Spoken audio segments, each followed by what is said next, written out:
Hello जी, hello. कैसे हो आप लोग? उम्मीद करता हूं सब लोग बहुत बढ़िया रहोगे। दोस्तों, बहुत बहुत स्वागत है आप सभी प्यारे प्यारे बच्चों का आज के सेशन में। और ये सेशन उन स्टूडेंट्स के लिए इंपॉर्टेंट होने वाला है जिन्होंने जैन 26 में एग्जाम देने थे, लेकिन किसी रीजंस की वजह से वो अपना ये अटेम्प्ट स्किप करके मई 2026 एग्जाम्स में अपीयर होना चाह रहे हैं।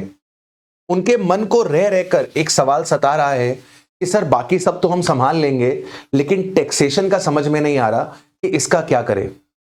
एक तो अभी रिसेंटली अगस्त में एक नया इनकम टैक्स एक्ट आ गया है 2025।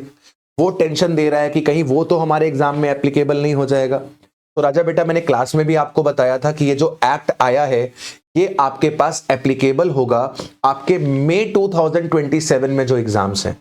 और इसके ऊपर आईसीएआई ने क्लैरिफिकेशन भी दे दिया है कि इनकम टैक्स एक्ट 2025 आपके पास मई 2027 से एप्लीकेबल होगा, यानी कि मई 26, सितंबर 26 और जैन 27, ये तीनों अटेम्प्ट में इनकम टैक्स एक्ट 1961 ही एप्लीकेबल होगा as amended by the finance, right. अब सर बात करते हैं कि सर, हमने जब जैन 26 में क्लासेस ली थी तो हमने जो फाइनेंस एक्ट के हिसाब से प्रिपरेशन करी थी वो था फाइनेंस एक्ट 2024।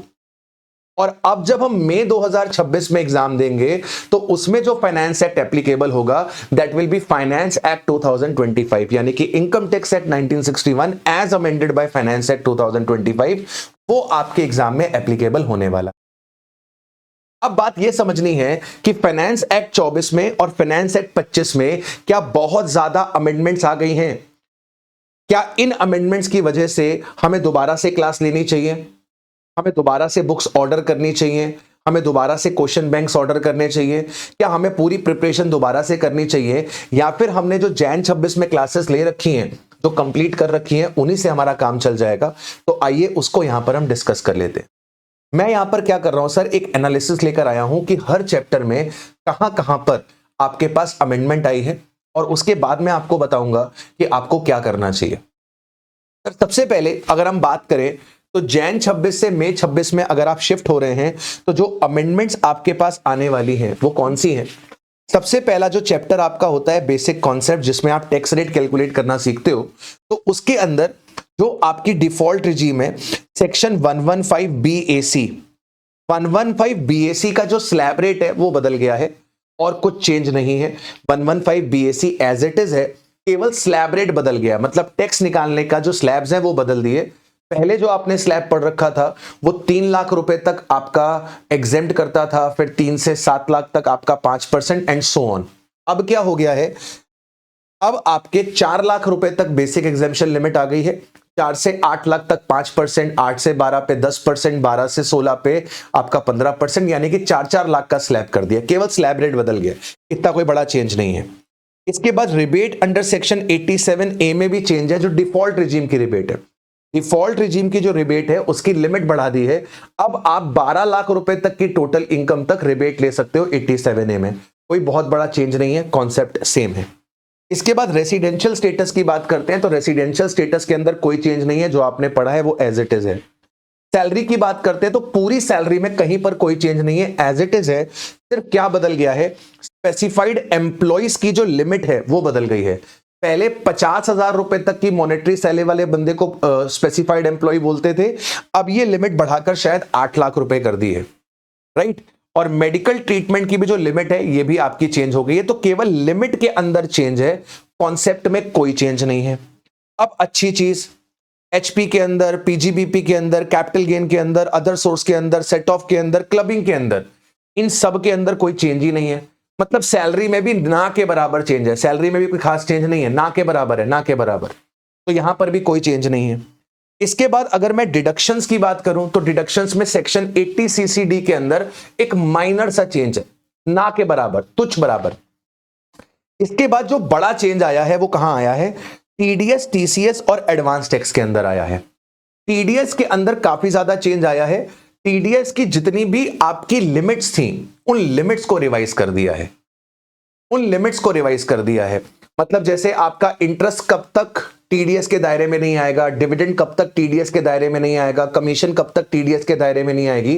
तो वो जो लिमिट्स है ना, हर सेक्शन के अंदर वो लिमिट्स को चेंज कर दिया है। अदरवाइज पूरा सेक्शन सेम है, केवल लिमिट्स को बदल दिया है। ओके, ऐसे ही टीसीएस के अंदर जो रेमिटेंस वाला था, ओवरसीज रेमिटेंस वाला था, उसके अंदर थोड़ा सा चेंज किया है। और रिटर्न ऑफ इनकम के अंदर अपडेटेड रिटर्न जो आप पढ़ते थे, उस अपडेटेड रिटर्न को थोड़ा सा चेंज किया गया है। पहले अपडेटेड रिटर्न आप 2 साल तक भर सकते थे असेसमेंट ईयर के एंड से, अब इसको 4 साल किया गया है, तो कुछ पॉइंट्स और ऐड करे गए हैं, तो इसके अंदर एक थोड़ा सा चेंज निकल कर आता है। तो ये आपके चेंजेस हैं जो सीए इंटर में एप्लीकेबल होने वाले हैं। अब मैं आपको बताऊं, अगर आपने प्रॉपर तरीके से जैन 2026 की क्लासेस लगाई हुई हैं, तो आपको अलग से कोई क्लास लगाने की जरूरत नहीं है, अलग से कोई किताब खरीदने की जरूरत नहीं है, अलग से कोई क्वेश्चन बैंक खरीदने की जरूरत नहीं है। जो आपके पास है उसी से काम चल जाएगा।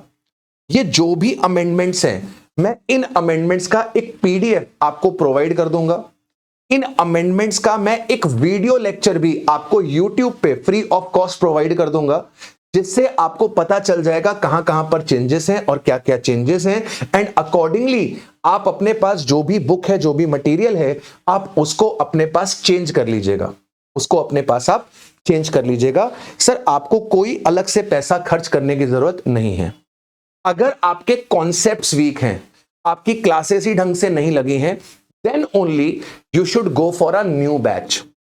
अदरवाइज कोई जरूरत नहीं है, कोई जरूरत नहीं है। अपने माँ बाप का पैसा मत बर्बाद करो, समय मत बर्बाद करो। जो आपने पढ़ लिया है वही है, बस उसको अब आप अपने पास रिवाइज करो और प्रैक्टिस करो। सर, हमको ये पीडीएफ चाहिए, सर हमको ये वीडियो चाहिए, बेटा दूंगा ना, ये पीडीएफ भी दूंगा, ये वीडियो भी दूंगा, लेकिन कब दूंगा? जब जैन 26 के पेपर कंप्लीट हो जाएंगे उसके बाद। क्यों? क्योंकि जो बहुत सारे बच्चे जैन 26 का एग्जाम देने जा रहे हैं, वो बच्चे बिना वजह कंफ्यूज हो जाएंगे कि सर ये उनके एग्जाम में एप्लीकेबल है कि नहीं। तो आई प्रॉमिस यू, जैसे ही ग्रुप 1 के पेपर कंप्लीट होंगे, जनवरी 2026 के जैसे ही ग्रुप 1 के पेपर कंप्लीट होंगे, उसके नेक्स्ट डे मैं आपको ये वीडियो प्रोवाइड कर दूंगा। This is my promise, with PDF. तो अभी जो 20-25 दिन रह गए हैं, सिर्फ उतनी बात है, उतना वेट कर लो। टिल देन जिन चैप्टर में कोई भी चेंजेस नहीं है, आप उन चैप्टर्स को रिवाइज करना स्टार्ट कर सकते हो और मई 26 की अपनी प्रिपरेशन को स्ट्रांग कर सकते हो। राइट? आई होप ये वीडियो आपको यूजफुल लगा होगा। कमेंट सेक्शन पे बताइएगा आपकी और क्या डिमांड है और आपकी क्या चाहत है। हम कोशिश करेंगे आपको वो प्रोवाइड करने की, उसे एड्रेस करने की। और इस वीडियो को अपने सभी दोस्तों के साथ शेयर करिएगा जो मई 2026 में अपना अटेम्प्ट देने वाले हैं, ताकि उनको भी पता चल जाए कि ज्यादा कोई चेंजेस है नहीं। राइट? तो don't waste money as well as time. इतना कोई खास चेंज नहीं है। तुम्हारा भाई, बड़ा भाई बैठा है, परेशान होने की जरूरत नहीं है। मैं आपको वीडियो दूंगा, आपको सारी चीजें। राइट? मिलते हैं आप लोगों से नेक्स्ट सेशन पे। Till then take care of yourself. अच्छा, अरे एक बात तो रहेगी बतानी। ओहो, एक बात रह गई। हम ना जीएसटी का मैराथन ले रहे हैं, प्रैक्टिस बैच का, संडे को, अपकमिंग संडे को, ये जो आने वाला है। तो इसके अंदर हम लोग पिछले 6 अटेम्प्ट्स के आरटीपी करने वाले हैं और पिछले 5 अटेम्प्ट्स के हम लोग पीवाईक्यूज करने वाले हैं। तो अगर तैयारी वैयारी हो रखी है, जीएसटी वीएसटी पढ़ रखी है, आ जाना। लाइव मैराथन है 10 बजे। पूरे दिन में आपका जीएसटी रिवाइज हो जाएगा, पता चल जाएगा आईसीआई कैसे क्वेश्चन। ठीक है? चलो मिलता हूं। Bye bye, take care, bye bye.